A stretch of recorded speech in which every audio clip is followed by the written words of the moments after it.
Married for 3 years, yet my wife doesn't even know my birthday. On my birthday, she openly flirted with her first love right in front of me. She had long taken my devotion for granted, thinking my servitude meant I was madly in love with her. She believed I couldn't live without her, but what she didn't know was that my marriage to her was nothing more than an act of obligation, something I had been entrusted to do. Now that the promise has been fulfilled, I have no hesitation in leaving. Little did I expect that after my departure, she would lose her mind searching for me, even resorting to self-harm live streams to gain my sympathy. Chapter 1. Young Master. Miss Willow won't be coming home tonight. You should get some rest, the housekeeper gently reminded me. I looked at the dishes on the table, reheated again and again, now cold. My heart felt frozen solid. Blowing out the candle on the cake, I forced a smile and said, "Thank you for your hard work today. Today is my birthday." Willow had promised to celebrate it with me, but as the clock struck midnight, I let out a bitter laugh. How naive of me to expect anything different. A lady of her stature would never care for someone as insignificant as me. It wasn't until the dead of night that Willow finally pushed open the door, reeking of alcohol. She barely acknowledged me as I took her coat and helped her out of her high heels. "Why are you so late? Let me heat up some food for you," I offered. She waved me off without even sparing a glance. "Don't bother. I already ate outside." With that, she brushed past me and went straight to the bedroom next door. Picking up her phone, she said sweetly, "Honey, did you get home safely?" Her tone softened, her whole demeanor changing as if she were another person. I glanced at the phone's screen. The name, Makoto Ito, lit up, sending a pang of bitterness through me. Taking a deep breath, I felt the weight of inevitability pressing down on me. Finally, I dialed Madame Lu and said, "Ma'am, I'm ready to divorce Willow." Her voice was grave. "Are you certain about this?" Looking at the untouched cake on the table, I nodded after a long pause. "Yes, you don't need to worry about Willow harming herself anymore. Makoto is back from abroad, and she's genuinely happy now. She doesn't need me anymore." On the other end of the line, Madame Lu sighed deeply, her tone filled with emotion. "Child, these years have been hard on you. What you've done for Willow goes far beyond repaying a simple favor to me. Unfortunately, Willow's heart has always belonged to..." "Well, never mind. Do you have any requests? The Lu family will ensure they are fulfilled." I gazed out the window. I had been trapped here for too long. It was time to see the world beyond. "I'd like to continue my education. Please arrange a ticket for me to the United States." After hanging up the phone, I closed my eyes, lost in memories. My mother used to work as a maid for the Lu family. One day, she collapsed from an illness and nearly died. It was Madame Lu who sent her to the family hospital, sparing no expense to save her life. At the time, I had just received an offer from a prestigious university abroad, but I returned home specifically to thank Madame Lu. She was troubled by her daughter's plight and lit up when she saw me, my profile bearing a striking resemblance to Makoto Ito. "Good child, if you wish to repay me, can you help me with something?" That's how I learned about Willow's past. She had loved Makoto since they were children. Growing up as the heirs of prominent families, she adored him, but Makoto always kept her at arm's length. Too timid to confess her feelings, she chose to stay quietly by his side. Just as she mustered the courage to confess after Makoto's graduation, he disappeared, fleeing abroad to escape her. Devastated, Willow spiraled into despair, spending her days in bars and even turning to self-harm. Madame Lu, at her wit's end, saw me as a solution to repay her for saving my mother. I abandoned my studies and pretended to fall for Willow at first sight. I guarded her closely, staying awake for 3 days straight to stop her from hurting herself. When Lu family rivals set a trap for her, I attended their banquet alone, risking my life. The most harrowing moment came when a company shareholder tampered with her car's brakes. As her sports car hurtled toward a truck, I threw myself in front of it to save her. For the first time, Willow panicked, clutching my hand on the operating table. Her voice trembled with fear as she begged, "George, don't die. If you survive, I'll marry you." But later, I discovered the truth. She wasn't afraid for my sake. My profile simply reminded her of Makoto. I thought I could eventually win her heart, but I was wrong. On our wedding day, I searched every corner of the house, only to find that Willow had spent the previous night looking for Makoto. From that moment, I knew I would never reach her heart. There's no point holding on to sand that slips through your fingers. Raising my glass to the wall that separated me from Willow, I smiled bitterly and whispered, "Willow, I'm giving you your freedom." Chapter 2. George, hand me the magazine. The next morning at breakfast, Willow called my name twice, but I was lost in thought. Staring out the window, she waved her delicate hand in front of me impatiently, snapping me back to reality. Lowering my head, I handed the magazine to her. "What's wrong with you today? You look completely out of it," she asked, her brows furrowing slightly. Her gaze then landed on the cake on the table, and her expression turned even more displeased. "You know I don't like sweets in the morning. Why would you serve this for breakfast?" I cut a piece of cake and placed it on my plate. My fingers gripped the fork so tightly that my knuckles turned pale. I gave a bitter laugh. Of course, Willow didn't remember. Why would she? With Makoto back in her life, how could she care about the birthday of someone like me, an imposter? I'm sorry, I forgot, I replied with a forced smile. Luckily, Willow didn't dwell on it. She picked up her coffee and sipped absent-mindedly, her eyes glued to her phone. Clearly, she was waiting for something. I stayed silent. The power of a first love is truly remarkable. It's been years, and yet Willow still can't let go. Just then, her phone lit up with a notification. Willow quickly picked it up, and the moment her eyes landed on the message, her cold, aloof expression melted into one of tenderness, a tenderness I had never seen in 3 years of marriage. I let out a bitter chuckle. When the fake becomes real, the real feels fake. This marriage, once an act of repayment, had evolved into something else, at least for me. But it didn't matter. I had long anticipated this ending. Taking a deep breath, I said to Willow, Willow, the divorce cooling off period ends in a week. I've already submitted the paperwork. Willow was engrossed in her conversation with Makoto and barely registered my words. She responded casually, even though I had prepared myself. Her indifference still left me feeling a mix of emotions. I'll be leaving for the US soon, I added. Still absorbed in her phone, she waved dismissively. Got it. She put down her coffee and rushed out the door, eager to meet someone. It wasn't hard to guess who. Watching her retreating figure, I couldn't help but call out, Willow, did you hear what I just said? Do you really not care at all? Turning back, she looked puzzled. Care about what? You're going to the US for some exchange program, right? You mentioned it before. And with that, she hurried away. I laughed bitterly. She didn't care. She hadn't even listened. It was true that I had mentioned studying abroad months ago, but that was in passing, and it hardly mattered now. There was no point in correcting her. None of this was important anymore. Willow had her long-lost first love back, and it was time for me to leave. Drafting my resignation letter, I headed to the Design Institute. Dean, I'd like to resign and continue my studies abroad, I said. The dean's face lit up with surprise. I always knew you had potential. I told you to study abroad ages ago. What's changed? Finally ready to let go of your precious wife, he teased. Everyone in Cloud City knew how much I doted on my wife, but I could only offer a bitter smile. Looking out the window at the familiar scenery, I thought, the flowers bloom year after year, yet people change with the seasons. Cloud City remained the same, but the person standing by Willow's side was no longer me. I said quietly, we've divorced. Divorced? The dean's eyes widened in surprise. After a long pause, he sighed knowingly. Well, love should be mutual. When one side gives too much, it's bound to wear thin. Perhaps it's for the best. I forced a small smile. Yes, after 3 years, I'm tired too. Chapter 3. After resigning, I returned home to start packing. Only then did I realize how little I truly owned. Though I had earned a decent salary at the Design Institute, most of my money had gone toward buying gifts for Willow. She had accepted them coldly, not even bothering to open the packages. Now, they were covered in a thick layer of dust. Taking a deep breath, I stood there, unsure of how to deal with these gifts. Suddenly, my phone rang. The screen displayed a name, Maria, Makoto's younger sister. I hesitated before answering. The moment the call connected, her coquettish and arrogant voice rang out. Willow, now that my brother's back, isn't it time you kicked that useless old man out of your house? He's such an eyesore.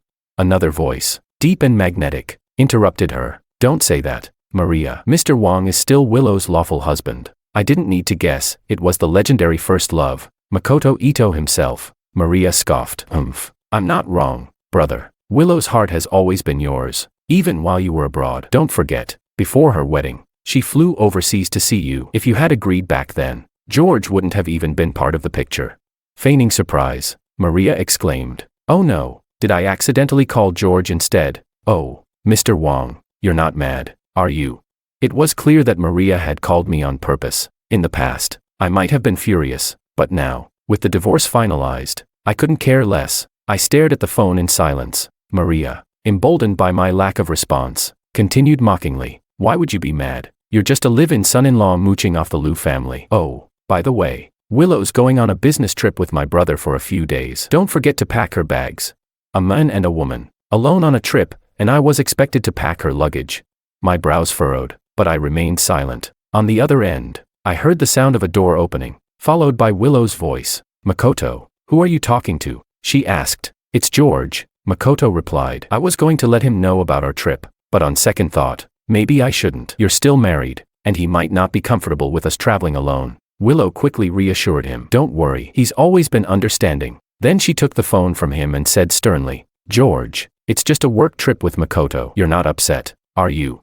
I remained silent for a moment before replying indifferently. Of course not. Go ahead. I hung up without waiting for her response. After playing the role of a fool for so many years, I refused to do it any longer. I turned back to the gifts coated in dust, plush toys I'd bought with my first paycheck, designer heels I'd saved for 6 months to buy, and handwritten letters I had written for each of Willow's birthdays. One by one, memories surfaced, as vivid as if they had happened yesterday. But now, none of it mattered anymore. I powered on the shredder and began feeding the gifts into it. As the machine roared to life, it felt as though I was shredding the remnants of my old life and preparing to start anew. Chapter 4. Sitting on the carpet, watching the last gift be shredded, I felt a strange sense of relief. 3 years, finally, I could live for myself. As the final item disappeared into the shredder, the sound of footsteps echoed through the house. Willow entered with 2 others. A young woman in an expensive designer dress strode in first. It was Maria. Her eyes swept over my disheveled appearance with disdain. Pathetic. Before she could continue her tirade, a clear,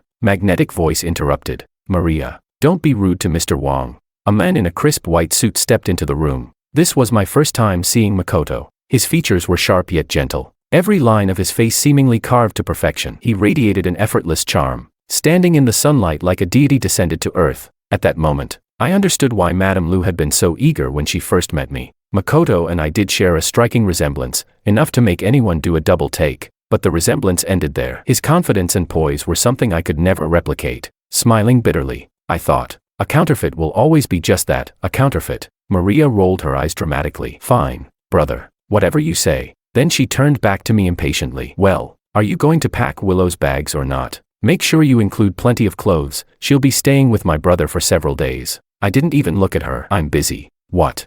Willow, visibly shocked, furrowed her brows. For the first time, I had refused her. Makoto's elegant expression faltered slightly before he said apologetically, "That's my fault. I shouldn't have asked Willow to travel alone with me." Mr. Wong's feelings are completely understandable. He smiled at Willow and turned to leave. Makoto, that's not what he meant, Willow said hastily, stepping in front of him to stop him. She shot me a frosty glare. You said you didn't mind. Why are you acting out now?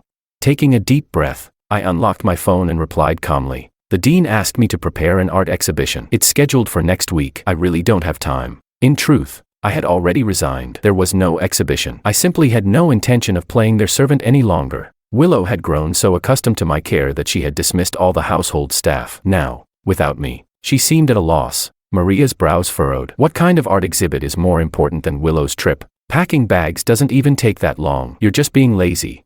A live-in son-in-law like you might as well be a servant to the Lu family. She sneered. Do you even know your place? Maria, that's enough. Makoto reprimanded her, then turned to Willow with a gentle smile. Willow, if Mr. Wong is busy, I can help. I've been packing my own luggage for years. With that, he walked into Willow's bedroom. Willow shot me a reproachful look before hurrying after him. I frowned. Even I wasn't allowed in that room during our 3 years of marriage. This entire relationship had been nothing but a cruel joke, especially in front of Makoto, but it didn't matter. Soon, I would be free. As they entered Willow's bedroom, a heavy crystal ornament suddenly fell from the wardrobe. It plummeted toward Makoto and me with alarming speed. Makoto, watch out. Willow's pupils shrank in panic as she grabbed Makoto, pulling him away. I had no time to dodge. The heavy object came hurtling down toward me. Chapter 5. The crystal ornament crashed onto my shoulder, leaving it a bloody mess. The pain was so intense that my vision blurred, and I nearly passed out. George, are you okay? Willow cried, rushing over when she saw me covered in blood. Her panic was evident as she instinctively let go of Makoto and ran toward me. I gritted my teeth, my face pale, and said nothing. Maria's voice rang out dramatically. Oh no, brother, you're hurt. Willow's attention quickly shifted back to Makoto. She anxiously examined him, only to find a few faint scratches on his arm, with tiny beads of blood forming at the surface. Makoto shook his head weakly, putting on a brave front. Willow, I'm fine. You should go take care of Mr. Wong instead. Willow looked at me, my injuries clearly far worse than his. She hesitated, her delicate brows knitted tightly, but Maria stomped her foot, exclaiming, What do you mean he's fine, brother? You've never even had a scratch at home. And now you're hurt this badly. What if it gets infected? Willow, why are you just standing there? Hurry and take my brother to the hospital. Maria, don't make a fuss. Makoto chided her gently. This is nothing serious. Willow, don't listen to her. Please take care of Mr. Wong first. As he spoke, Makoto feigned an attempt to stand on his own, his expression pained but noble. Seeing this, Willow's heart seemed to break. She bit her lip and, after a moment of hesitation, helped Makoto to his feet. Before leaving, she looked back at me apologetically. Makoto is a wealthy young master. Not like you. I have to take him to the hospital right away. Your phone is beside you. Call for an ambulance yourself, she said hurriedly, and with that, she supported Makoto as they quickly left, never once looking back. Lying on the floor, I watched their retreating figures, feeling nothing but bitter amusement. Was it painful? Of course it was. But after enduring so much pain for so long, I had grown numb to it. I struggled to grab my phone, but due to the blood loss, I couldn't muster the strength to dial. It was only when the housekeeper returned from grocery shopping that an ambulance was called. By the time I was taken to the hospital, I had already passed out from the pain. When I woke up, the doctor informed me that my right shoulder had suffered a fracture. Because of the delayed treatment, I would no longer be able to hold a paintbrush for extended periods. I leaned back against the hospital bed and closed my eyes. For an artist, what could be more devastating than losing the ability to create? Nearby, two nurses changing bandages whispered to each other. It's amazing how different people's lives can be. One of them said, "Look at Mr. Ito next door. He just got a scratch." And Miss Lu was frantic with worry. "But this poor man, his shoulder is shattered, and there's no one here to care for him." "Well, Mr. Ito is lucky," the other nurse replied, "to have someone who loves him so deeply." I let out a mocking laugh at the mention of deeply. "Your treasure is my poison." To Makoto, Willow's love was indeed deep and unwavering, but to me, she had been nothing but heartless. Unable to bear hearing any more, I discharged myself from the hospital that very day. I didn't return to the villa. Instead, I went to help the dean with the art exhibition. Immersing myself in the world of art allowed me to escape the pain of reality. I realized that my life was never confined to the Liu family's mansion. Without Willow, without Makoto, I could finally breathe freely. For the first time in years, I felt a sense of liberation. On the 5th day, after the exhibition was fully prepared, I finally turned on my phone. The screen was flooded with missed calls, dozens of them, all from Willow. I stared at the notifications, stunned. Willow had never once called me of her own accord in the past. What was going on? Before I could process this, another call came in. It was Willow's secretary. "Mr. Wang, where have you been? Why hasn't your phone been reachable? Do you have any idea how worried Miss Liu is? She's been searching for you like crazy." "Searching for me?" I froze. Willow, the same woman who had always been indifferent toward me, was now frantic over my absence. Had she really made all 99 of these missed calls herself? Chapter 6. What did you say? "Willow's been looking for me these past few days," I asked, my brow furrowed slightly. On the other end, Willow's secretary sighed in exasperation. "That's right, without you around, nothing has been going right for Ms. Liu. She's been snapping at everyone. Please, come back to the office." For a moment, I was puzzled. But hearing this, I couldn't help but laugh to myself. So that's all it was. I had thought perhaps my disappearance had made Willow realize my worth. But in the end, it was simply because she was too accustomed to my care. Hanging up, I muttered to myself, "If you can't handle a few days without me, what will you do for the rest of your life?" I was leaving for good, and that day wasn't far off. Nevertheless, I went to Willow's office. In the CEO's office, Willow stood by the window, holding a glass of red wine. Her long, slender legs crossed elegantly, exuding sophistication and allure. Hearing footsteps behind her, she turned around. The moment she saw me, her expression relaxed briefly, but soon a hint of displeasure flickered in her eyes. "You finally decided to show up. Where have you been?" she demanded. "I've been helping the dean organize an art exhibition," I replied calmly. Willow frowned. "An art exhibition? Since when do you know how to paint?" I poured myself a glass of water, ignoring her question. It wasn't that I had suddenly learned to paint. Painting had always been my specialty. The background artwork for our wedding had been one of my creations. But Willow had never noticed or cared. And now, I no longer felt the need to explain. "I just picked it up recently," I said nonchalantly. Willow rubbed her temples in frustration. "I didn't mean to leave you at home like that the other day. It's just that Makoto has never been injured like that before. He's different from you. You should understand." My hands, hidden in my sleeves, tightened into fists momentarily before relaxing. "Of course, I understand. He's a young master, after all," I said with a faint, detached smile. "Then why were you upset?" Willow pressed. "Because you left without a word. Makoto refused to go on the business trip with me. Do you have any idea how much trouble you've caused the company?" There was a note of blame in her voice. In the past, such words would have enraged me. But now, I couldn't care less. I shrugged. "Well, I'm sorry about that." Placing the glass of water back on the table, I turned and headed for the door. "George," Willow called out, rising from her chair instinctively. I paused briefly. "Is there something else?"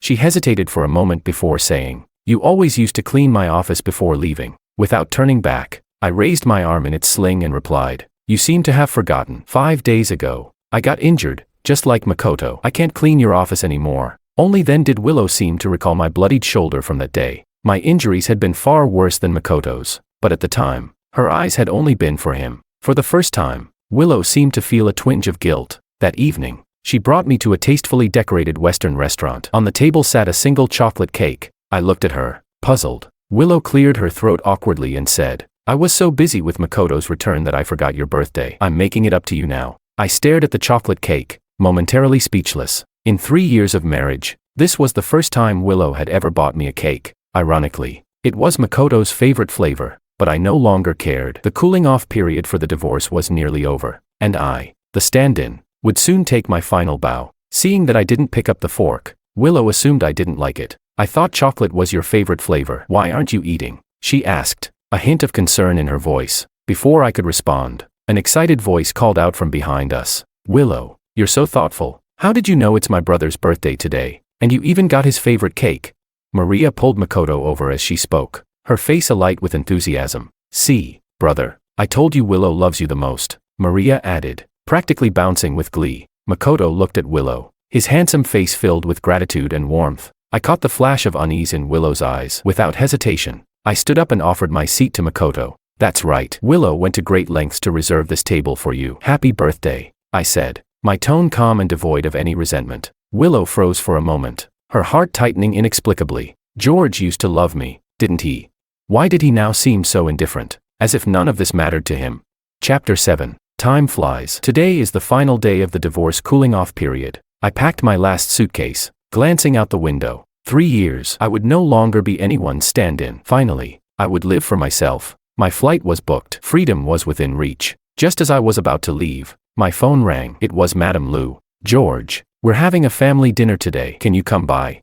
I replied calmly. Madam, the divorce papers have already been processed. It's not appropriate for me to attend a Lu family gathering. Madame Lu softened her tone. Willow's been feeling guilty about how she's treated you lately. She's prepared a surprise for you. Consider it a chance to give the two of you one last opportunity. Please don't refuse. No matter how much pain I had endured, I couldn't deny that Madame and Mr. Lu had treated me kindly over the past 3 years. A farewell dinner seemed like a reasonable courtesy. As for Willow's supposed apology or surprise, I didn't care at all, so I agreed. The Lu family estate was tucked away in a quiet corner of the bustling city outskirts. The guests, Lu family relatives, were dressed in tailored designer outfits, glasses of fine wine in hand as they mingled and chatted. In my simple white shirt, I stood out like a sore thumb, but I was long accustomed to being overlooked. My eyes drifted to the center of the crowd, where Makoto stood like a star surrounded by planets. Nearby relatives gushed over him. Mr. Ito, tonight is a family gathering, and Willow invited you because she sees you as part of the family.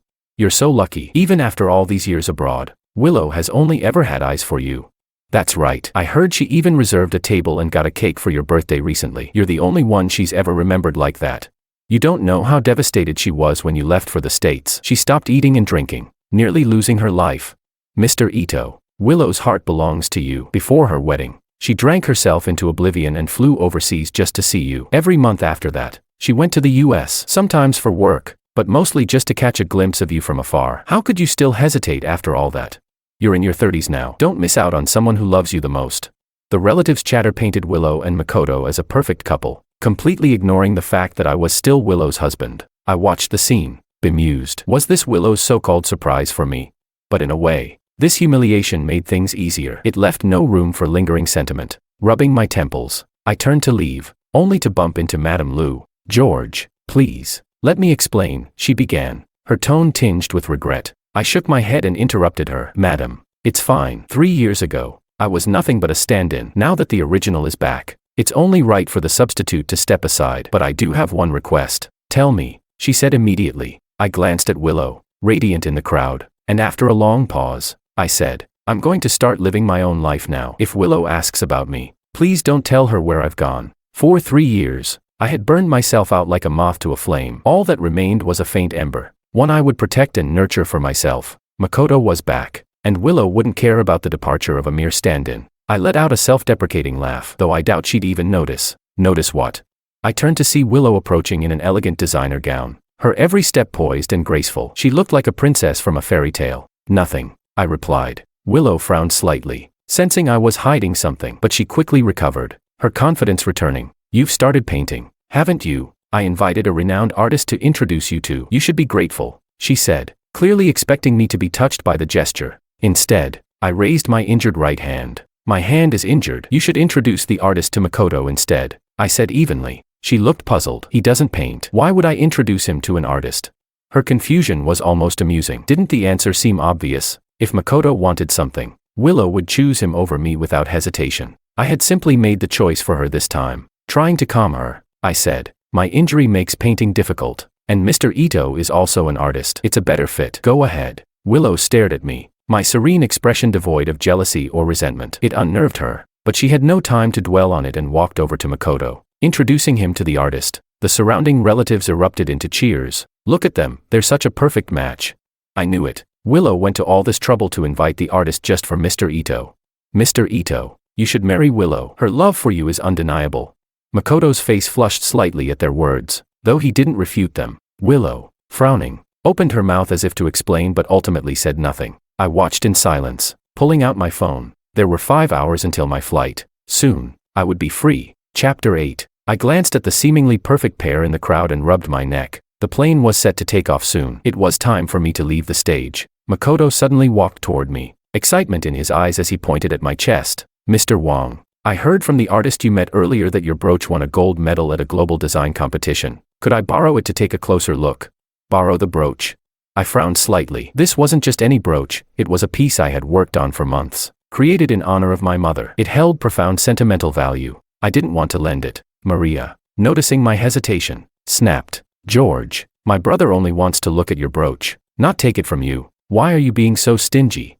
Before I could respond, she reached out to grab it. I instinctively blocked her, not wanting her to touch something so personal. She persisted, her hand yanking at me. My patience snapped. I grabbed her wrist and shoved her away, causing her to stumble and fall. Makoto stepped forward, grabbing my collar in an attempt to defend his sister. In the scuffle, he accidentally pricked his hand on the brooch's pin. With a pained hiss, he pulled back, but the brooch fell to the ground, shattering into pieces. Makoto reflexively clutched his hand. Seeing this, Willow immediately rushed over. Makoto, are you hurt? Let me see, she said urgently, taking his hand and inspecting the small scratch on his palm. When she spotted the thin line of blood, she panicked. Call an ambulance, she exclaimed, her expression darkening as she turned toward me. It's just a brooch. It's not worth anything. Why did you have to fight Makoto over it? She accused. Her words hit a nerve, and without thinking, I barked. What the hell are you talking about?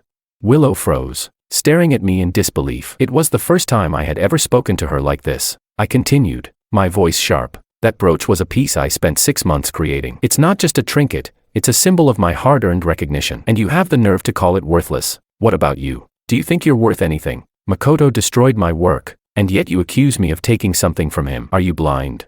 Willow looked stunned. I turned away, seething, but then noticed a sharp pain in my leg. Blood was streaming down my pants. It turned out I had been injured as well. The brooch's sharp pin had pierced deep into my calf. Willow noticed too, but just as she hesitated to let go of Makoto, he whimpered. It hurts. Hearing this, she wavered again, staying by Makoto's side. I steadied myself against the wall and, with a calm expression, said, it's fine. Take care of Mr. Ito. I understand. Then I bent down, gathered the shattered pieces of the brooch, and limped away. I didn't want to be entangled with these two any longer. Back at the villa, I grabbed my suitcase, only to run into Maria and Willow's secretary. Mr. Wong, the secretary said hesitantly. Ms. Liu asked me to take you to the hospital. What's with the suitcase?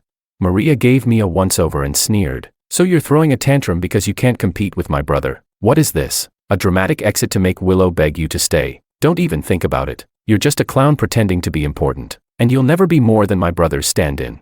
I looked at Maria, nodding calmly. You're absolutely right. That's why I'm not making threats. I'm actually leaving. What? Maria froze, disbelief written all over her face. Everyone knew I loved Willow to the point of madness, willing to give my life for her. How could I just walk away? The secretary chimed in anxiously. Mr. Wong, please don't joke about this. Ms. Liu does care about you. Why else would she send me to make sure you got to the hospital?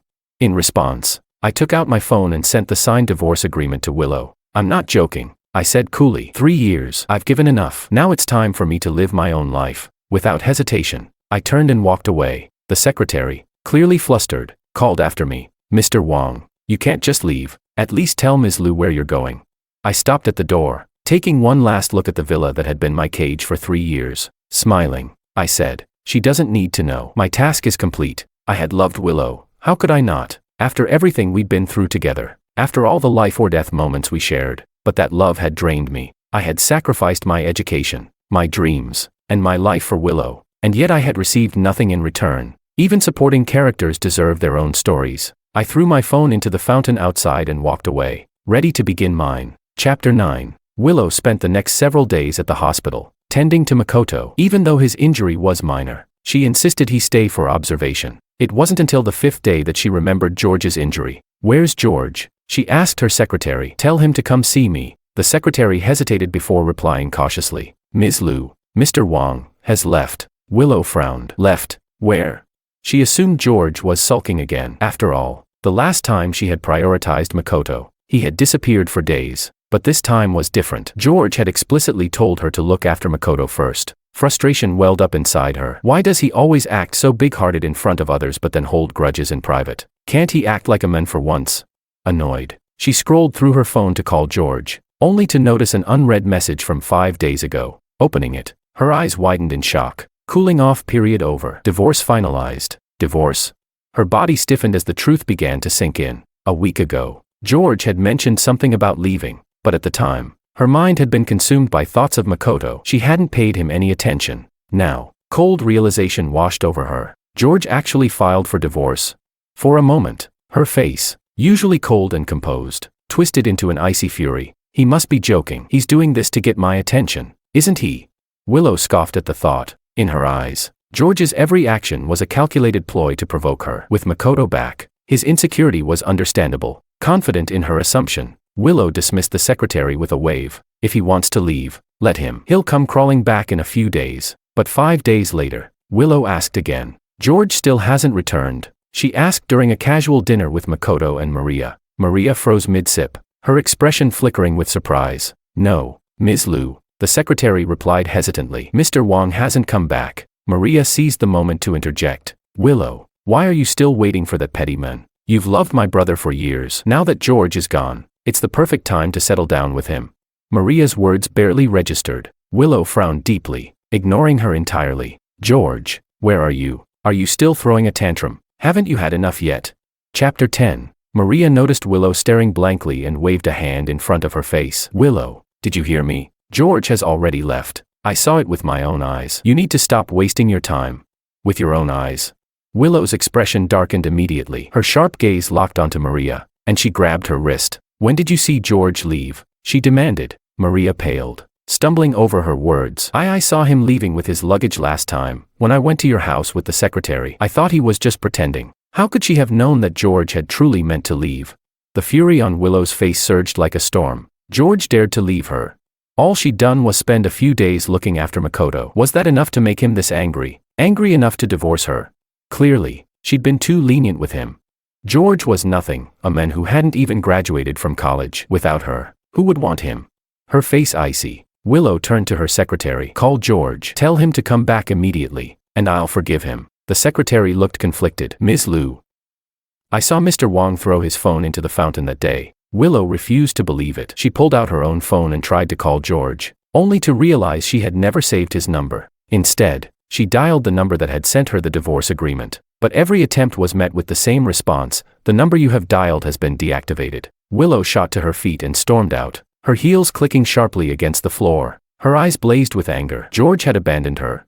She would find him. She had to see where he thought he could run. Maria, stunned by Willow's fury, didn't dare stop her. Even Makoto set down his spoon, watching Willow's retreating figure with a complicated expression. In the past, Willow would drop everything to run to him, but this time, all she left him with was her cold silhouette. Willow drove through the city at breakneck speed, her emotions a chaotic swirl of frustration and confusion. She wanted to find George but realized she didn't know where to start. She didn't know his favorite places, whether he had family in the city, or where he might go now. Finally, she pulled up outside the Design Institute. In 3 years of marriage, this was all she knew about George, that he worked here. It was her last clue, her only lead. The dean greeted her coldly, making no effort to hide his disdain. George had worked at the institute for 3 years, and this was Willow's first time visiting. It spoke volumes about their relationship, or lack thereof. To the dean, George was like family. and he wasn't about to show Willow any kindness. But Willow had no time to worry about his attitude. "Dean, do you know where George is?" she asked, her voice urgent. She had always thought of George as a dispensable part of her life, but in the few days since his departure, everything felt wrong. She missed his cooking, his quiet presence, the way he took care of everything without her asking. And now he was gone. She thought he was simply sulking. But this wasn't a Cold War. George had truly disappeared. His phone number was disconnected, his belongings were gone, and he clearly intended to leave her for good. She couldn't understand. George had loved her deeply. Why would he do this? Had these 3 years of devotion all been a lie? The dean's reply was scathing. "Ms. Liu, don't you think that's a ridiculous question? You're his wife. You don't know where he is. And yet you're asking me, a stranger?"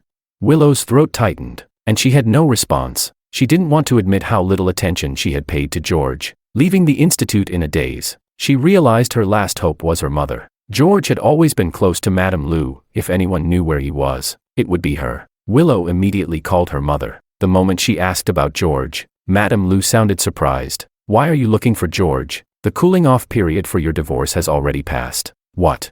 Willow's brows furrowed. Her mother knew the cooling-off period had ended. How was it that everyone seemed to know about the divorce except her? The realization hit her like a blow. She was the only one in this entire situation who hadn't known she was already divorced. Chapter 11. Madame Liu noticed the confusion in Willow's tone and found it strange. She had assumed George had already informed Willow about the divorce, but judging by Willow's reaction, it seemed she was entirely unaware of it. "Do you really know nothing about this?" Madame Liu asked. For the first time, Willow's composed and cold demeanor cracked. Her elegant face was etched with disbelief. "What should I know?" she replied, her voice trembling. She only remembered George mentioning plans to study abroad. How could she have known he was already planning to leave? But how could he bear to leave? She thought. Didn't he love me with all his heart? Willow's mind swirled with questions, her gaze clouded by confusion and an arrogance born of her privileged upbringing. If George said he loved me, then that love should last forever, not a second less. Madame Liu sighed at her daughter's stubbornness and tried to comfort her. "Willow, it's over. George has left. You didn't care for him anyway, so why dwell on it? And besides, Makoto is back. Isn't that what you've always wanted?" Madame Liu had thought her daughter wouldn't even notice George's absence. After all, everyone knew Willow had only ever loved Makoto. George had merely been a placeholder, a husband in name only. Perhaps George's departure was what Willow had secretly wished for all along. But to her surprise, Willow seemed deeply shaken. Willow didn't understand herself. Wasn't Makoto supposed to be everything I wanted? She thought. Then why is George all I can think about right now? She forced her face into a calm expression, though her voice betrayed her unease. "Who says this is what I wanted? Stop making assumptions about how I feel." Hearing her mother confirm George's departure sent Willow into a panic. A suffocating sense of loss consumed her. For 3 years, she had thought of George as dispensable, but now that he was gone, she realized he might have been more important to her than she'd ever acknowledged. Without George's care, her life felt riddled with inconveniences. He had quietly integrated himself into every corner of her world, and his sudden absence left a gaping void. Yet Willow couldn't believe George would truly want to divorce her. "He wouldn't leave unless I didn't want him anymore," she reasoned. There's no way Wang George would walk away on his own. As for Makoto, her feelings for him had been ingrained since her youth. Loving him had become second nature. But the idea of George disappearing from her life entirely was something she couldn't accept. Madame Liu frowned at Willow's reaction. "I don't understand you. Isn't this what you wanted all along? And George, well, he only stayed with you because he owed a debt of gratitude to my family." Willow cut her off, her brows knitting tightly. "Gratitude? What gratitude? Mom, what are you talking about?" Madame Liu froze, realizing she'd said too much. It was too late to take it back, so she decided to tell the truth. "When Makoto left for the States, you were a wreck, threatening to end your life. At the same time, George's mother was indebted to our family. When I saw how much George resembled Makoto, I asked him to stay by your side to help you move past that heartbreak. We had an agreement, 3 years. Once the debt was repaid, we would part ways, and there would be nothing owed between us." Although it had started as a transactional relationship, over the past 3 years Madame Liu had come to think of George as a true son-in-law. But George had never forgotten his role. He continued to address her as Madam with respectful detachment, a reminder that he saw himself as an outsider. She had hoped that if Makoto didn't return, Willow might settle down with George and spend the rest of her life with him. But fate had other plans. As soon as the 3-year mark approached, Makoto came back, and Willow's feelings for him remained as intense as ever. Caught in this predicament, Madame Liu had no choice but to let George go when he requested a divorce. Willow stood frozen, her body stiff and her mind blank. What? George had stayed by her side out of gratitude. So, he had never truly loved her. Everything he had done, every act of devotion, every sacrifice, had been because her mother had saved his mother. All those injuries he had endured for her, all those moments he risked his life to save her, what did they mean? But she had seen the way he looked at her, the deep attachment in his eyes. That wasn't something that could be faked. Would someone sacrifice their life for another purely out of gratitude? But if George truly loved her, why had he been so eager to leave the moment the 3 years were up? Willow stood there, dazed and uncertain. George, did you ever really love me? Chapter 12. When Willow heard the word agreement, the last shred of hope she had crumbled away. A whirlwind of confusion, helplessness, and anger overwhelmed her. She clutched her head, feeling on the verge of collapse. No, I don't believe all of this was a lie, she cried out, her voice cracking. Madame Lu, hearing her daughter's uncontrollable outburst, was equally stunned. Willow had always been composed and restrained, and it was the first time she had ever lost her composure like this for anyone other than Makoto. At this moment, she didn't even recognize her own daughter. Willow took a deep breath, trying to steady herself. Since George had an agreement with her mother, Madame Lu must know where he went. With that thought in mind, Willow hurried home to confront her mother, her gaze filled with a final, desperate hope. Mom, you must know where George went, right? She asked. Madame Lu, looking at Willow's increasingly obsessive demeanor, sighed and replied, I did buy the plane ticket for George, but the United States is huge. How do you expect to find him? And besides, I could tell he was determined to leave. He might not have gone to America at all. And now that he's deactivated his phone, it's a fool's dream for you to try and track him down. Willow's eyes dimmed in an instant. George, she thought, you really are something. You came into my life like a moth to a flame, and now you can walk away without a second glance. Just as Madame Lu was about to say more, Willow's phone rang. She glanced at the screen. It was Maria, answering the call. Maria's panicked voice immediately came through. Willow, you have to come quickly. Something's happened to Makoto. Makoto? Willow didn't hesitate for a second. She rushed to the Ito household. When she arrived, she saw a matchmaker sitting on a leather sofa, accompanied by a beautiful young woman in an expensive designer dress. Ito's father was enthusiastically introducing the woman. Makoto, this is your aunt's niece, Laura. She just returned from studying abroad in France. You two are about the same age, I think. Makoto sat uncomfortably on the sofa, his expression awkward. Just then, Maria, noticing Willow's arrival, called out, Willow, you're here. Everyone turned to look in her direction, including Laura, who sized Willow up with a disdainful glance, her eyes full of mockery. Well, if it isn't the famous little Lu boss, Laura sneered, the one who clung to Makoto 3 years ago and caused him to run abroad. Now that he's back, you still won't let go of him. Willow furrowed her brows, confused. How does Laura know all this? Laura's disdainful look seemed to overflow. Though she had just returned from abroad, she seemed to know all about Willow's past, how she had followed a man around, forced him away, and even harmed herself for him. Willow had become the joke of the entire city. With a careless smile, Laura added, a woman really should know her place. Don't be too eager, especially when you're already married. To be blunt, your husband's at home waiting for you. Don't you think it's a little inappropriate to be thinking about another man? The slap in the face was as public as it could get. Willow clenched her teeth, her face flushing bright red. She instinctively retorted, there's no one waiting for me at home anymore. Makoto suddenly looked up, a flash of disbelief in his eyes. Are you saying? Willow met his gaze, her eyes filled with a mix of emotions. She replied, her voice steady despite the turbulence inside her. Makoto, I've divorced. At that moment, Makoto's pupils contracted in shock. Chapter 13. To be honest, Makoto's feelings for Willow had never been about love, but more about possession. Especially after noticing that Willow's visits to him abroad had grown increasingly rare, he became more anxious. Had Willow really been moved by that poor guy? Was his role as her first love being replaced by a substitute? Unable to wait any longer, Makoto returned, convinced that Willow would be waiting for him, eager to follow him like a lost puppy. But when Willow actually declared her divorce, he was stunned. How could George have done this? Leaving aside the fact that Willow was one of the most beautiful women in the city, George could never match the wealth of the Lu family in his lifetime. How could he just give up?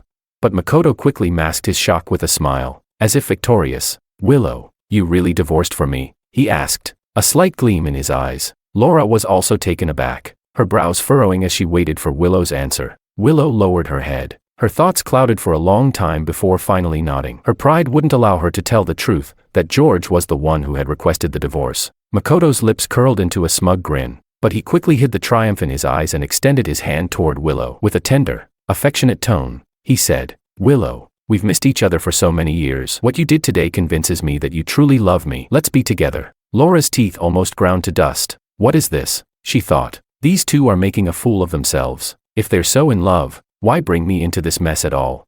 Willow stood there, dumbfounded. In the past, her greatest wish had been for Makoto to love her. But now that this wish had been granted, she found no joy in it, because all she could think about was one person, George. Where was George now? Could 3 years of love be so easily discarded in his eyes? Maria, noticing Willow's stunned silence, quickly urged, Willow, what are you waiting for? Hurry up and accept my brother. You've waited for him all these years. Isn't this the moment you've been waiting for? Willow looked at Makoto's outstretched hand, but her mind flashed back to a different hand, rougher, with thicker joints. George had told her once that he'd started drawing in elementary school and would always use cold water to clean his brushes in the winter. So his hands were a bit rough. He hated drawing in winter, but that one winter, he'd spent hours painting a portrait for her, but she had never cared for it. She didn't even know where the portrait had ended up. Now she realized that George hadn't just started learning to draw recently. He had been doing it for a long time. When he saw her carelessly toss aside the carefully prepared gift, it must have hurt him deeply, but when she thought about it, George had suffered much more over these 3 years. His eyes had always followed her, but hers had never lingered on him. Every moment, every gesture of care from him had been met with her indifference, and his shattered heart had been pieced back together, only for her to break it again. When George left, he must have been so disappointed. Now, as she stood there, Willow's eyes stung, and her heart clenched. I think I may have missed out on someone truly special. Maria, seeing Willow's reddened eyes, winked at Makoto and said, Look, Willow's about to cry. As a man, shouldn't you be the one to take the first step? Makoto smiled, clearly thinking he had won her over. It was as expected, Willow wouldn't refuse him, but just as he was about to take her hand, something surprising happened. Willow suddenly looked him in the eye, withdrew her hand, and firmly stated, Makoto, I'm sorry, but I can't be with you. I need to go after George. The shockwave of her words reverberated not only in the room but all the way to France. Chapter 14. I didn't go to the United States to completely sever ties with the past, but instead came to France. After some time of recuperation, I was finally able to pick up my paintbrush again. Extra, George, there's big news today. My friend handed me a newspaper with a headline about Willow rejecting Makoto's proposal. Looking at those familiar names, I felt as though a lifetime had passed. But soon enough, I shook my head and continued painting. Elizabeth, puzzled, asked, Aren't you surprised? Aren't you curious? I smiled and shook my head. Why be surprised or curious about people who no longer matter? Since coming abroad, I had decided to completely sever ties with the past and say goodbye to the disputes of before. Elizabeth looked at me in disbelief, her jaw almost dropping. She thought, wasn't George deeply in love with his wife? Had he really moved on?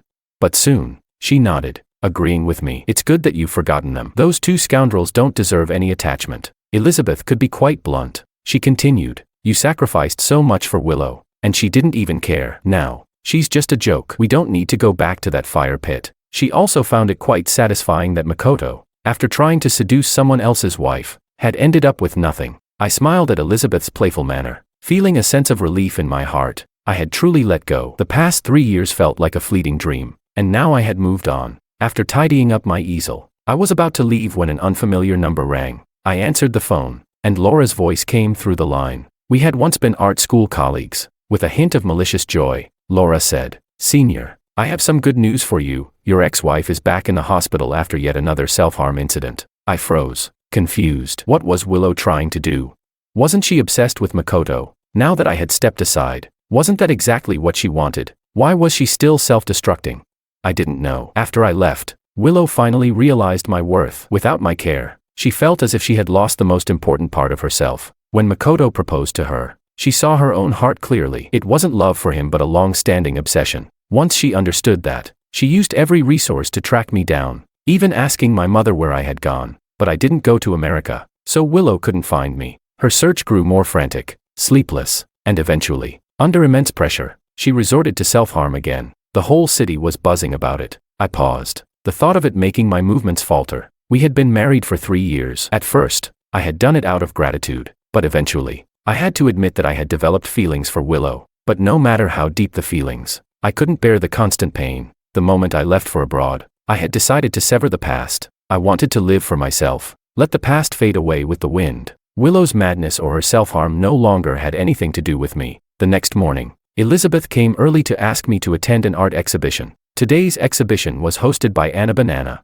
a renowned contemporary Chinese painting master who had risen to fame in recent years. However, Anna Banana was extremely mysterious, never revealing their true identity, and no one knew if they were male or female. But rumors were that this time Anna Banana would reveal their true face, making the exhibition a huge event, with people packed inside and outside the venue. Elizabeth and I squeezed through the crowd for half a day before finally getting in. As the lights of the exhibition hall dimmed, everyone fell silent, holding their breath. The figure on stage slowly turned around, and when their face was fully revealed, the entire hall went completely still. It wasn't because of anything else, but because of the sheer beauty of the person standing there. Everyone present was an artist, so their standards for beauty were high, but this person before them met all their expectations. It was as if Venus had descended to Earth, but I stood there, frozen in place. Anna Banana. How could it be her?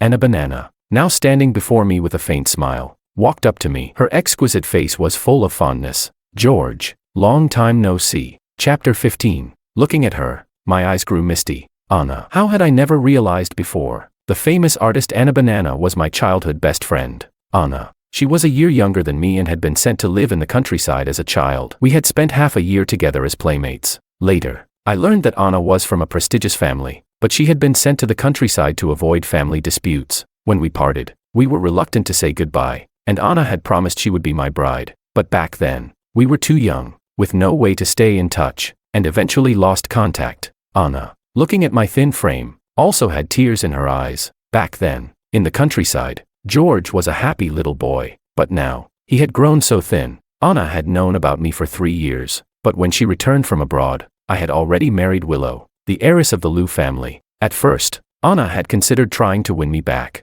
but after seeing all that I had done for Willow, she gave up. Willow was someone George would have risked his life for, and Anna couldn't bring herself to fight for me. She left in heartbreak. Little did Anna know, my 3-year marriage had not brought me happiness. Instead, it had caused me immense pain. Anna made up her mind to leave the US and come to France. She had even learned traditional Chinese painting for me. I said, Anna, long time no see. As I spoke, Anna could no longer hold back her emotions and threw herself into my arms. We were both so emotional. After the exhibition, we spent a long time talking. Anna ordered a table full of food, all my favorite dishes. When I saw them, my eyes welled up with tears. Willow had been with me for 3 years, yet she never knew my preferences. But Anna remembered even after so many years. It really showed the difference between those who cared and those who didn't. Anna looked at me, holding my hand. Her eyes filled with sympathy. She said, George, let's stay in France forever, and never go back to the country. Is that okay? She didn't want me to suffer anymore. I hesitated for a moment. If I could, I truly wouldn't want to deal with the people and things of the past. But my mother was still in the country, and I couldn't avoid going back. But if I went back, it meant I would inevitably face Willow again. Just thinking of her frantic face made me uneasy. I said, I won't be going back in the short term. I need to finish my studies first. Anna frowned slightly but still smiled gently and said, okay, everything will be according to what George wants. The next 2 years were spent focused on my studies. And finally, my design won the first prize in international Chinese painting, and I graduated successfully. That night, we celebrated with wine. I had finally completed what I should have done 5 years ago, making up for the regrets of the past. Looking at the moon outside the window, it was time to return home. One reason was to bring my mother back, and the other was to visit the dean. It was with the dean's support that I had the confidence to pursue my dreams, and now that I had achieved them, I knew he would be happy for me. When I returned to the Design Institute, I found that the dean had aged quite a bit. But when he heard that I had graduated successfully, he smiled broadly. He said, I knew it. With your talent, after further study, your future would be limitless. We chatted happily, but then the dean couldn't help but ask, do you know about Willow's current situation? She's not doing well. Not well. I looked at the dean, frowning. Chapter 16. It had been nearly 2 years since I last heard Willow's name, and with Anna greeting everyone around her, our foreign friends and classmates made a conscious effort to avoid bringing her up. The old dean sighed. After you left, she came to see me many times, always asking about your whereabouts. But I didn't want to drag you back into that fire, so I lied and said I didn't know where you were. A year later, she stopped coming. I later heard she had been in a rehabilitation center after a suicide attempt. I lowered my eyes and interrupted. Dean, that's none of my concern anymore. From the moment I divorced 2 years ago, I no longer had any responsibility for her life. In those 3 years of marriage, I had already given enough. Seeing that I didn't want to discuss it further, the dean quickly changed the topic. All right, Let's not talk about it. Tomorrow I'm hosting a cocktail party. It'll be attended by artists from our circle and some social elites. You should come. I thought to myself, it wouldn't hurt to make more connections with my peers. So I agreed. At the Liu family villa, Willow lay in bed, holding a portrait, staring at it absently. This was the only thing George had left behind. He had left so decisively. She remembered how cold that winter had been when George spent the whole season fixing and modifying the portrait, just to present it to her. But back then, she hadn't appreciated it. By the time she realized her true feelings, it was already too late. George had been gone for 2 years, and despite using all her connections, she couldn't find a single trace of him. It's only after losing something that one truly learns to cherish it. She had once thought that her pain was due to dependency and habit, but now she realized that it wasn't dependency. She had unknowingly fallen in love with him during their time together. She had been blinded by her own heart, believing that she loved Makoto, but in reality, Makoto was just a fleeting fancy from her youth. George was the one she truly loved. By the time she realized this, it was already too late. George had completely left her world. From that point on, she obsessively funded every exhibition and art studio she could find, hoping for the slightest chance to run into him. After all, George was a painter. What if she could meet him again at one of these events? Just then, her secretary knocked and entered. Ms. Liu, there's an artist's cocktail party tomorrow. Would you like to attend? Willow had been unwell recently and was about to decline when she suddenly seemed to remember something. Who's hosting it? The secretary hesitated for a moment, then said, it's organized by the dean of the Design Institute. Willow's dimmed eyes brightened slightly. Wasn't that where George had worked before? She said, I'll go. Maybe, just maybe, George would show up. She had recently discovered through her investigation that George was incredibly talented in painting. If it hadn't been for his sense of gratitude, he would have gone abroad to further his studies long ago. Willow gently caressed the portrait, her eyes reddening. George, I was the one who held you back. I don't even know if I'll ever have the chance to make it up to you. I dressed formally to attend the cocktail party, but as soon as I arrived, I saw Elizabeth, who seemed to have heard something and was pacing back and forth, muttering. How could she be here? I smiled and teased. Who? Your rival. She snapped back. What do you mean my rival? She's your rival. Elizabeth didn't have time for jokes anymore. Hearing this, my smile slowly faded. Are you talking about Willow? Elizabeth's brows furrowed tightly. Yes, her. The old dean looked surprised. I didn't invite her. The assistant, sensing the odd looks on everyone's faces, quickly stepped in to explain. Dean, the cocktail party has the support of many people from various sectors of society. Ms. Liu is one of the supporters, so that's how she was able to come. Hearing this, the old dean slapped his forehead, scolding himself for being careless. He quickly turned to me and said, if you don't want to see her, you can sneak out through the back door. I couldn't help but laugh. Dean, I'm not avoiding anyone. If I'm going to see her, I will. By now, I had completely let go of Willow. Although I didn't particularly want to meet her face to face, I wouldn't deliberately avoid her. Besides, the city was small, and we'd run into each other sooner or later. I didn't owe her anything anymore. With my wine glass in hand, I mingled with the crowd, casually chatting and exchanging toasts. Willow had also arrived at the cocktail party, but instead of joining the crowd, she stayed at the edges, admiring the paintings. For the past 2 years, she had been learning to appreciate traditional Chinese paintings, hoping that one day it would give her more topics to talk about with George. She gazed at the paintings on the wall, her thoughts wandering. George, I've changed so much. Where are you now?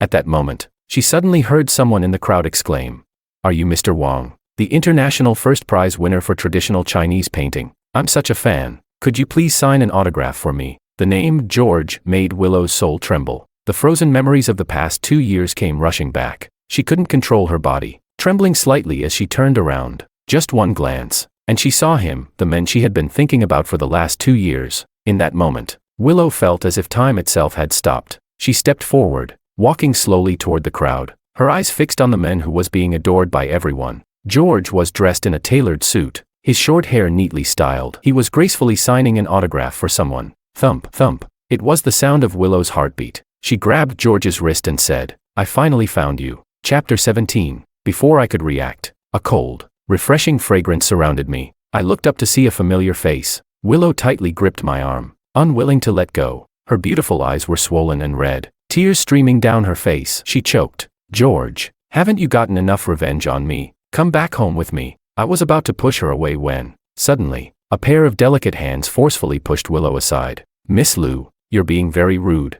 Anna, in a white dress, her hair neatly styled, stood firmly between us. Her beauty was breathtaking, and she blocked Willow with her high heels. She glared at Willow with cold, defensive eyes. Isn't 3 years of torment enough for George? You two are already divorced, why should he go back home with you? Anna, thinking of the pain I had suffered over those 3 years, wished she could tear Willow's flawless face apart. Willow shook her head, denying it. No, that's not it. I will change. Willow stepped forward, about to grab my hand again. After I had disappeared for 2 years, she was terrified that if she blinked, I would vanish once more. Anna spoke sharply. Change? Willow, you need to understand. You no longer have a future with him.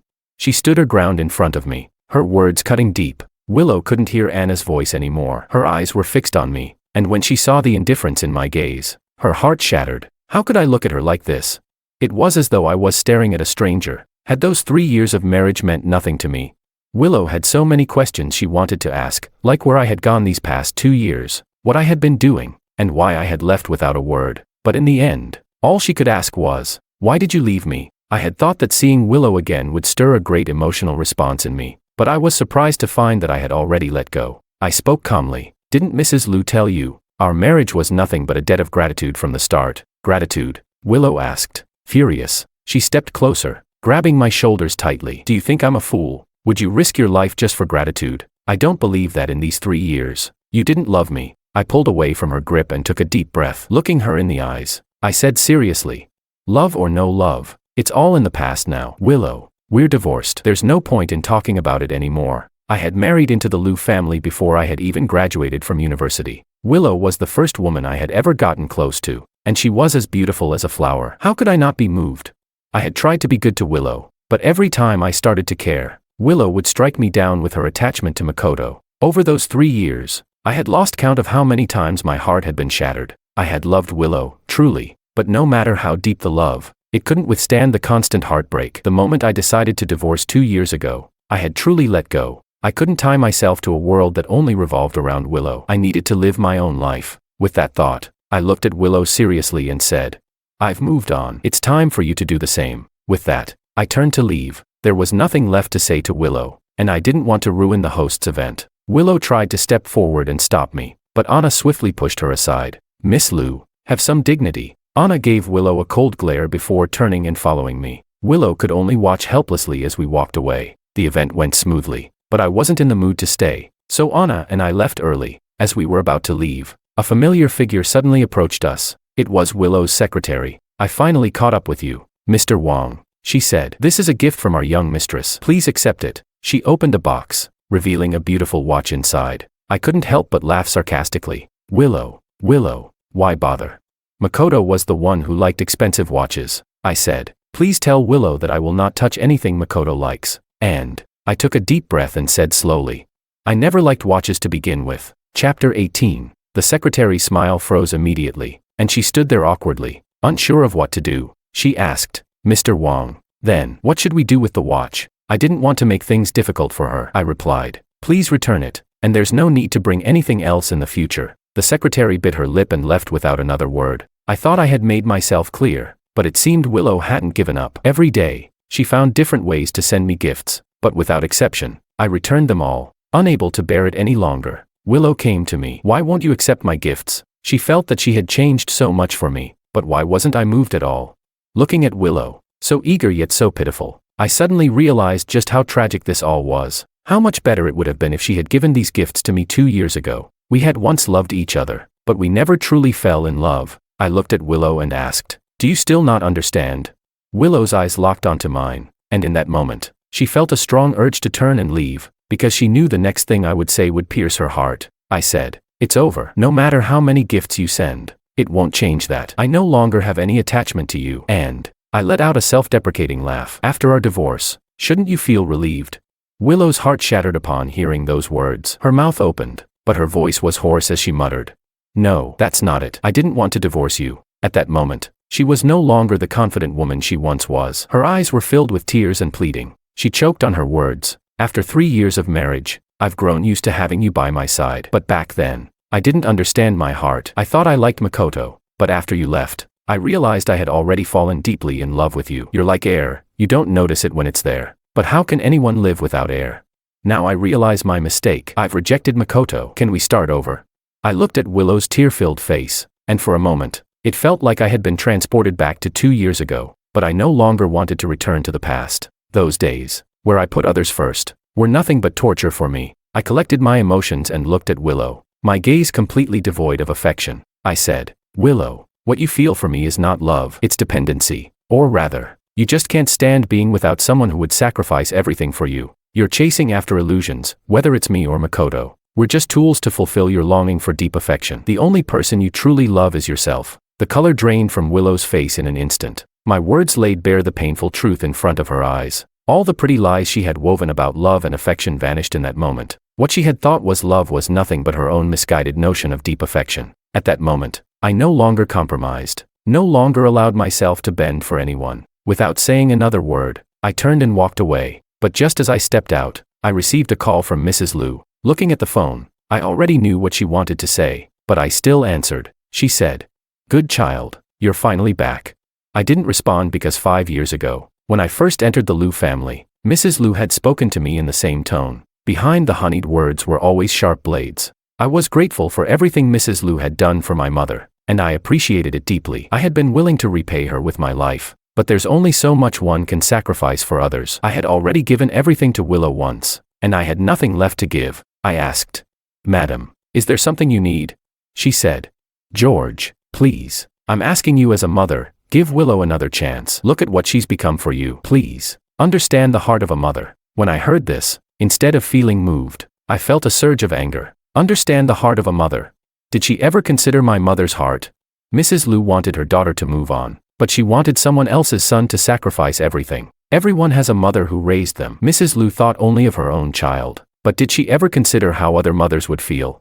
People in the upper echelons of society are always selfish, thinking the world revolves around them, as if anyone beneath them is insignificant. But even ants have their feelings. Chapter 19. I said, "If you want me to understand your feelings, then have you ever considered how my mother feels?" My amber-colored eyes flickered, filled with mockery. After a brief pause, I continued, "Madam, I've repaid my debt, and I cannot fulfill your request." Mrs. Liu seemed to be taken aback. The obedient young man she remembered was now so resolute. When she heard I had graduated from a prestigious university and won international awards, she thought I was now worthy of staying in the Liu family. But who could have guessed that I would reject her so decisively?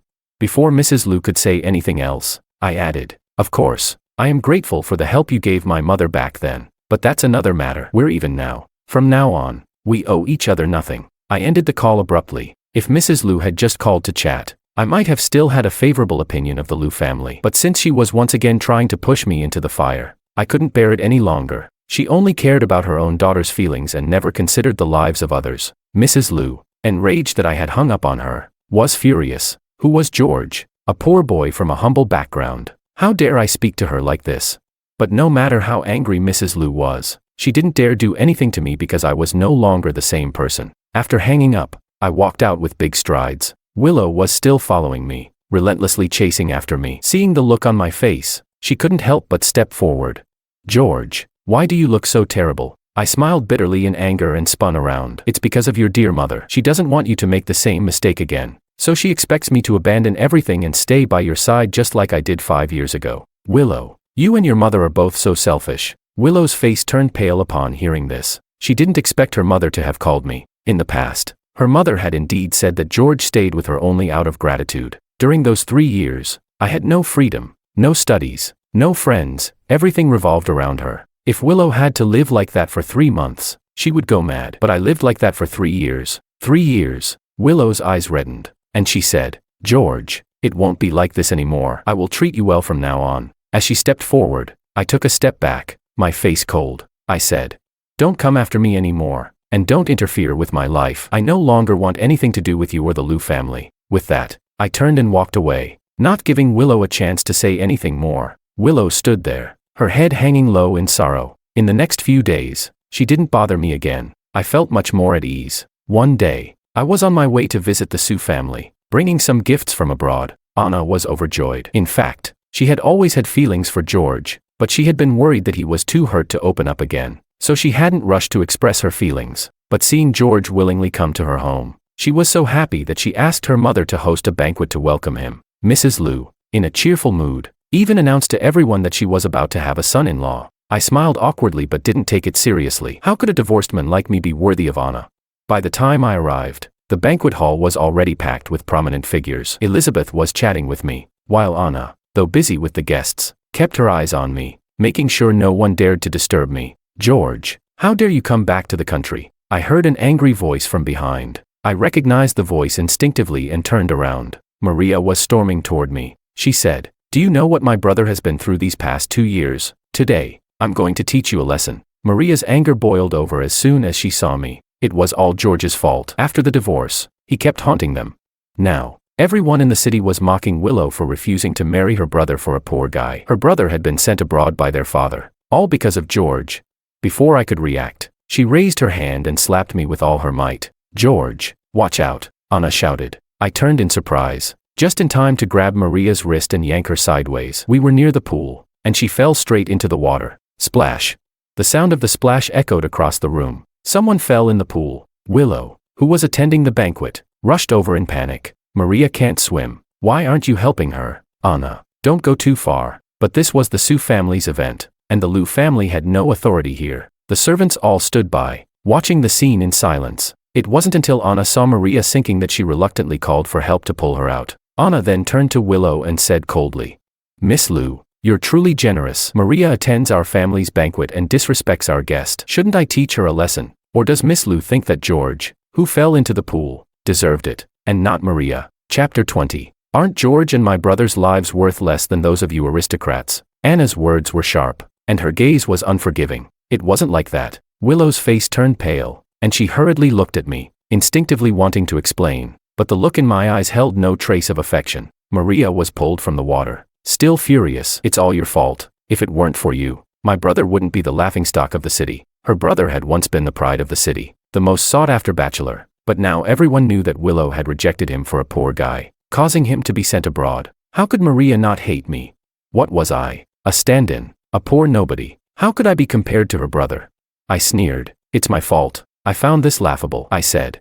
2 years ago, I divorced Willow because of your brother. He destroyed a family first. How dare he blame me? This is karma. Whatever consequences he brought upon himself, he has to bear." Maria shook with rage, and the crowd around her started to view her with disdain. Yes, everyone knew how deeply I had loved Willow, but I still chose to divorce her. What hidden truth could there be? It was all Makoto's doing. No wonder Makoto proposed to Willow as soon as she divorced. People found not only Makoto ridiculous, but also shameful. Willow turned to Maria and said coldly, "Enough, Maria. Even though my brother and I are friends, it doesn't mean you can do whatever you want. Apologize to George now." Maria froze, and then, incredulously, she screamed, "Willow, you want me to apologize to George, a poor, useless man who's just a substitute for my brother? Why should I apologize to him? I won't apologize, and I'll tear that hypocritical face of his apart." Before she could finish, she reached out to slap me, but in the next moment, something unexpected happened. Smack. I grabbed Maria's wrist and slapped her hard across the face. I said firmly, "Maria, just because I haven't hit you before doesn't mean I'm easy to talk to. If you don't stop, I won't go easy on you." Then I turned to Willow and coldly said, "Keep your first love sister in check. Don't let her keep coming after me." Willow's fingers dug deep into her palm as she gritted her teeth, instructing one of the servants, "Take Miss Ito back. From now on, don't let her appear anywhere George is." The servant stepped forward immediately. Maria, however, wasn't done. She yelled after us, "I won't let you off. We'll see about that." As Maria was dragged away, Willow, intending to comfort me, opened her mouth. I interrupted coldly, "If Miss Liu could act like Maria and stop disturbing my life, that would be great." With that, I turned and walked away. Anna walked up to Willow's ear and warned her, "Did you hear that? George doesn't want to see you anymore. Don't come bothering him again." Willow watched us walk away, her teeth clenched, her eyes filled with despair like never before. But what Willow didn't know was that, once she returned home, an even greater blow awaited her. She had just returned to the Liu family when she heard a violent argument coming from the villa. Chapter 21.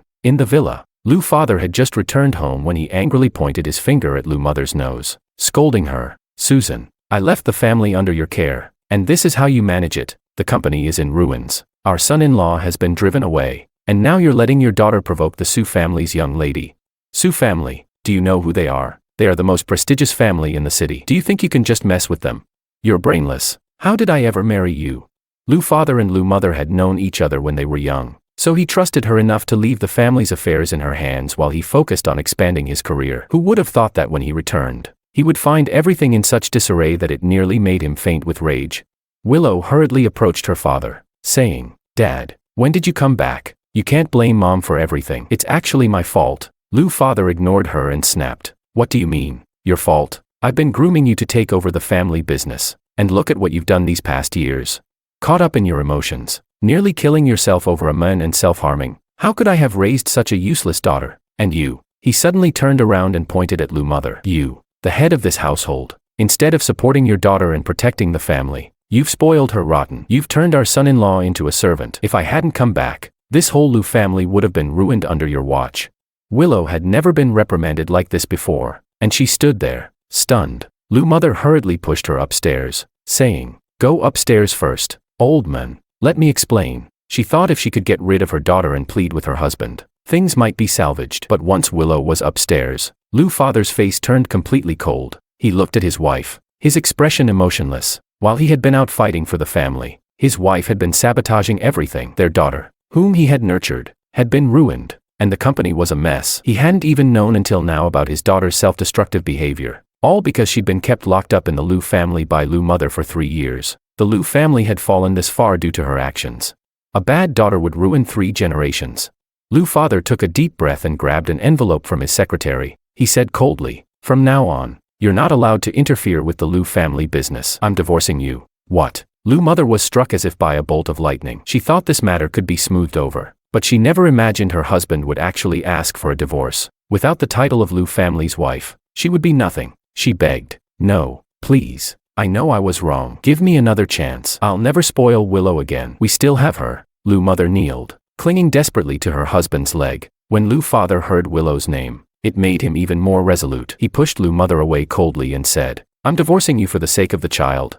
Willow had only been under her mother's care for a few years, but she had been spoiled to such an extent. If they continued this way, who knew how she'd turn out? The Lou family couldn't be destroyed by this woman. He turned and walked upstairs. Lou's father sat opposite Willow, who was visibly uneasy. In her memories, her father had always been strict, and he would often punish her when she was a child. Compared to her father, her mother had always been much gentler, even spoiling her at times. Time passed second by second, and Willow was becoming more and more uncomfortable. Finally, Lou's father spoke, his cold eyes fixed on her. "Your mother and I are getting a divorce." "What, father? You can't." Willow's pupils widened in shock, but before she could finish her sentence, Lou's father interrupted her. "Isn't it because of you? You've ruined everything. For a man, you self-harmed and let everyone in the city laugh at us. I've lost all faith. From now on, I'll be taking over Lou Group. You're going to the foreign branch. If you don't perform, you'll never return." Every word from Lou's father felt like a sharp knife stabbing deep into Willow's flesh. For a moment, she felt suffocated. How did things end up this way? It was as if, in one night, she had lost everything. The news of Willow being sent to the foreign branch soon reached Elizabeth. She was delighted and shared the news with me. I remained indifferent, focusing on booking my flight. She asked, "You're leaving so soon?" I shook my head helplessly. "Staying here just causes more trouble. It's better to leave early." I didn't want to see Willow anymore, nor did I want to worry about the past. Anna said she was going to leave with me. I was ready to start a new life. Chapter 22. After booking my flight, Elizabeth seemed to recall something and reminded me, "By the way, be careful on your way to the airport." "Why?" She replied, "I'm not sure, but I heard Maria ran away from home. She's been holding a grudge against you because her brother's life is miserable abroad." Elizabeth looked worried. "I'm afraid she might try to take revenge on you." I smiled and shook my head, not taking it seriously. What can a woman like that do to me? But Elizabeth's next words caught my attention. She said, "You didn't know. Makoto is doing poorly abroad. He's been shunned by high society because he meddled in your marriage. Now, even the Ito family has disowned him. The Ito family has many children. The Ito patriarch chose to keep his son's reputation intact and publicly severed ties with Makoto. I heard he's now living off Maria's support." My pupils contracted at this revelation. I had thought that even though Makoto might be in trouble, he'd still have some status, but I didn't expect the Ito patriarch to be so ruthless. But then again, wasn't Lou family just as cruel? In the world of high society, interests always came first. I stood silent for a long time, not sure if I should feel relieved or satisfied. But in the end, it didn't matter anymore. I was ready to move on. I hadn't made a fuss or drawn too much attention. After having a drink with the old dean, I prepared to leave. Autumn had passed, and winter was coming. I wanted to go to a warm place to spend the winter. Anna and I were at the airport, just about to check in our luggage when a familiar voice called out from behind. George. I didn't need to turn around to know it was Willow. Anna furrowed her brow and sharply said, "What do you want now?" Willow pushed past Anna and looked at me, her eyes full of reluctance. "George, I'm leaving the country. I won't bother you anymore. I just have a few last questions. Can you give me the chance to ask?" Anna retorted. "How much longer do you plan to cling to George?" Anna was about to call for security when Willow said, "I'll leave after I ask. If not, none of you are leaving today." Willow stubbornly blocked our path. I sighed and calmly said to Anna, "You wait for me outside. I'll be right back." It was time to bring closure to this matter with Willow. According to Elizabeth, Willow was being sent abroad by her father. With the distance between us, this could very well be our last meeting. I asked, "What do you want to ask?" Willow's eyes brightened when she realized I was willing to listen. She said, "George, I want to know, did you ever like me these past 3 years?"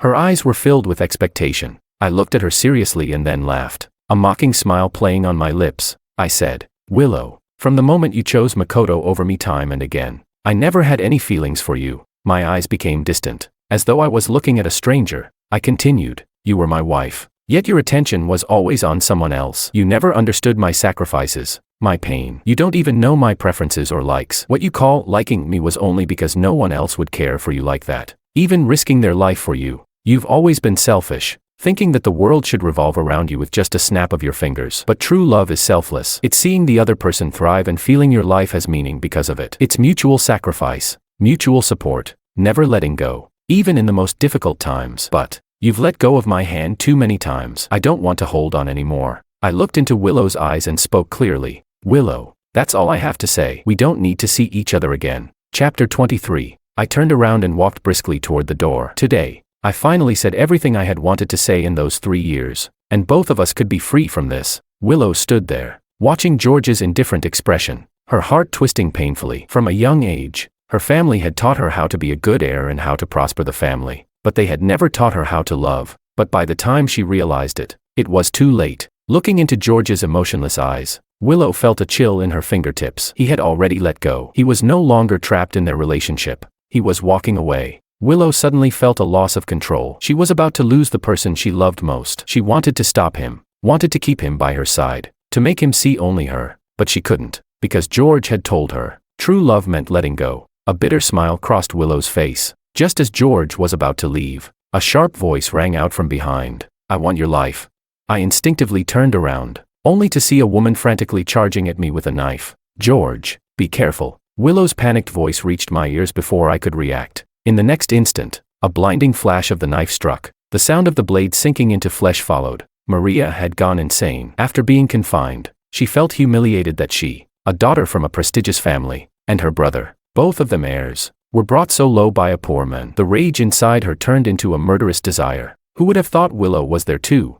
In that life or death moment, Willow suddenly pushed me aside and stood in front of me. Maria, caught off guard, still managed to slash down. Willow's delicate face immediately bore a deep gash, and she collapsed unconscious, bleeding. She was rushed to the hospital. When the Sue and Lou families heard the news, they were furious. They worked together to imprison Maria and completely destroyed the Ito family. I sat in the ICU, watching Willow with her face wrapped in bandages, but any sign of emotion was absent. It was a lie to say I felt no emotion. Seeing Willow lying there like that, I couldn't help but feel a deep sigh. I stayed by her bedside, intending to leave only after she woke up. While gathering my things, I found a photograph inside Willow's coat. It was our wedding photo. Looking at the picture of us, I suddenly realized this was the only photo we had taken together in the past 3 years. In the photo, my shy smile was accompanied by my shoulder slightly leaning toward Willow. But she, with a cold expression, seemed detached and distant. Maybe from the very beginning, our marriage had been wrong. It had always been one-sided, so how could it end well?